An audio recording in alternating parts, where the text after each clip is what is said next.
Logom é a revista online da Rosa Cruz Áurea. Esperamos que a Logom possa adicionar algo à sua vida, inspirá-lo a fazer novas perguntas e alimentar sua busca por respostas. Seja bem-vindo. Escala do desafio. Tive um sonho estranho sobre uma espécie de escala com o que parecia ser uma régua infinita presa a ela, que se estendia até as nuvens, de modo que eu não conseguia ver o fim. A escala era de metal brilhante, acobreado.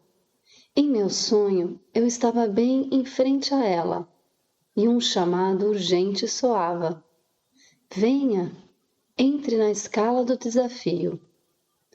Os sonhos geralmente tendem a ser estranhos, e não me preocupo com eles. Mas dessa vez a imagem continuou persistindo. Sempre que me afastava do meu trabalho por um momento, eu a via novamente na minha frente e me dava conta de que, de fato, queria entrar no desafio. Mas por quê? O que era isso? Como eu poderia querer algo se não sabia o que era? Olhando para trás, posso dizer que era um lugar. Minha vida havia mudado drasticamente exatamente antes daquele sonho, sem que eu tivesse feito nada. Eu tinha pensamentos diferentes, interesses diferentes e reações diferentes ao que estava acontecendo comigo. Na época, não com tanta frequência, é claro, porque tudo estava apenas começando. Mas agora vejo claramente a linha divisória entre minha vida antes e depois. Eu poderia inventar uma história inteira sobre isso, até mesmo com muita facilidade, mas talvez você não a levasse a sério. E, no entanto, não há nada mais importante do que a escala de desafios. Logo após a mudança, parecia que minha vida estava indo bem. De fato, muitas coisas se organizaram de repente. Se eu estivesse em uma biblioteca, por exemplo, minha mão ia espontaneamente para um livro que eu acharia muito interessante ao ler. Se eu tocasse em um livro que não me agradaria muito, minha mão me diria, repelindo-o. Isso não parecia um milagre ou algo do gênero. Não parecia nada mágico. Eu simplesmente pegava um livro sem escolher e outros livros eu colocava de volta sem motivo. E, novamente, olhando para trás, posso explicar isso muito bem, porque aparentemente eu tinha entrado em um caminho que mexia com toda a minha vida de pensamentos, abrindo frestas e injetando novas possibilidades. Às vezes, eu ficava feliz de repente, como se houvesse outra pessoa dentro de mim dizendo: "Ótimo, essa é a direção certa a seguir."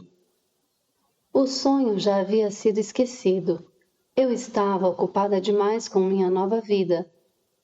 Também entrei em contato com outras pessoas que pareciam seguir o mesmo caminho, mas cada uma à sua maneira. Embora nos anos anteriores eu tivesse achado minha vida entediante e desagradável, agora eu estava seguindo um impulso nutrido internamente por aquele outro em mim.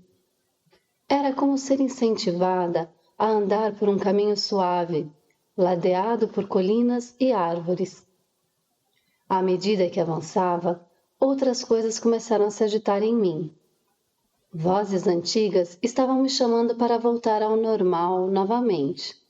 Elas vinham das pessoas ao meu redor, mas também, aparentemente, dentro de mim. Elas pareciam estar me incomodando. Quantas vozes estavam falando dentro de mim? E quem eram elas? Contudo, eu havia rompido com a vida antiga e varri as vozes do meu caminho.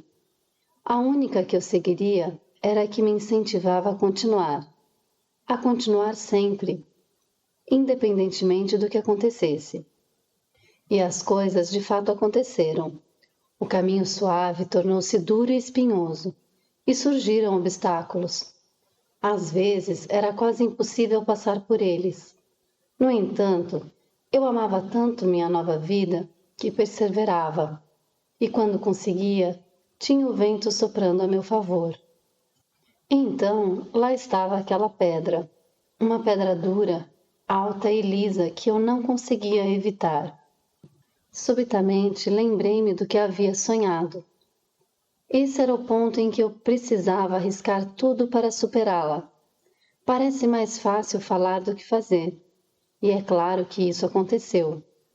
O processo todo levou anos.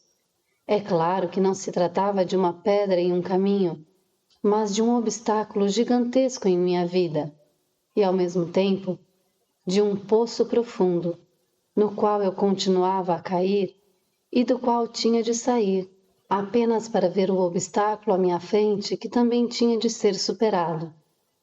Mesmo assim, eu persisti, principalmente porque não conseguia voltar atrás.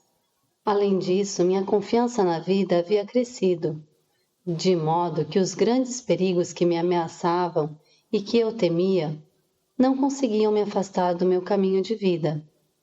Então, eles cederam, e enfraquecida por fora, mas fortalecida por dentro, eu continuei. Eu brilhava com esperança e progredia com alegria. De alguma forma, eu sabia que ainda não tinha realmente arriscado tudo, mas afastei esse pensamento porque não tinha como saber o que viria a seguir, e fantasiar sobre isso não parecia uma boa ideia. Então continuei. Viver e sempre fazer o que acha que deve ser feito em um determinado momento. Duas fortes influências se impuseram: a alegria do ser interior e o medo do fracasso da última coisa que eu tinha, eu mesma. A consciência de que eu era humana e o medo de perdê-la, o medo de já não existir. Ao mesmo tempo, achei que isso era um absurdo, porque quando você já não está, você também não está consciente disso. Pensei profundamente. Como é possível que, se você sabe que está no caminho certo, sabe que está fazendo aquilo para o qual nasceu, cumprindo a maior tarefa de sua vida, porque eu sabia disso, você seria descartada, por assim dizer? Pensei mais um pouco. Quando comecei, eu era uma pessoa completamente diferente do que sou agora. Quem eu era no começo e em quem me transformei? Inicialmente, eu estava na direção, correndo de um lado para o outro ou em círculos, sem saber o que estava realmente acontecendo. Agora, eu entendia muito mais sobre a vida e a encarava de forma completamente diferente. No início, eu tentava evitar toda a dor e contratempos, mas agora isso tinha assumido uma função. Ajudava-me quando eu não conseguia seguir em frente sozinha. Olhando para trás, vi que tudo isso estava muito longe de mim. As pedras e os espinhos, as dificuldades, haviam me tornado uma pessoa mais aberta. Eu tinha adquirido uma visão ampla e uma atitude totalmente diferente em relação à vida. A que devo isso? Pensei naquele amigo interior que havia me guiado e dado confiança, que sempre estivera presente quando eu estava deitada no chão indefesa e sempre me fizera levantar sozinha. De quem era realmente a vida? Dele ou minha? Ou dos dois? Um ser humano consiste em duas pessoas? Ou uma sobrevive e a outra morre? Não estava claro para mim quais eram as relações. Ou teria eu me elevado em direção ao outro, o amigo, de tal forma que poderia me tornar parte dele? A versão antiga de mim não tinha conseguido, e eu ainda não tinha certeza de que isso fosse possível. No entanto, fiquei cada vez com menos medo, embora ainda não soubesse o que pairava sobre minha cabeça. Tudo na escala do desafio, aquilo que se esperava, passou por mim.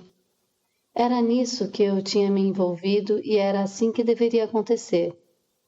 Então, um fogo surge diante de mim. Com a mente calma, coloco tudo o que tenho na escala e, ainda sem saber o que está por vir, entro no fogo e ele me envolve com alegria.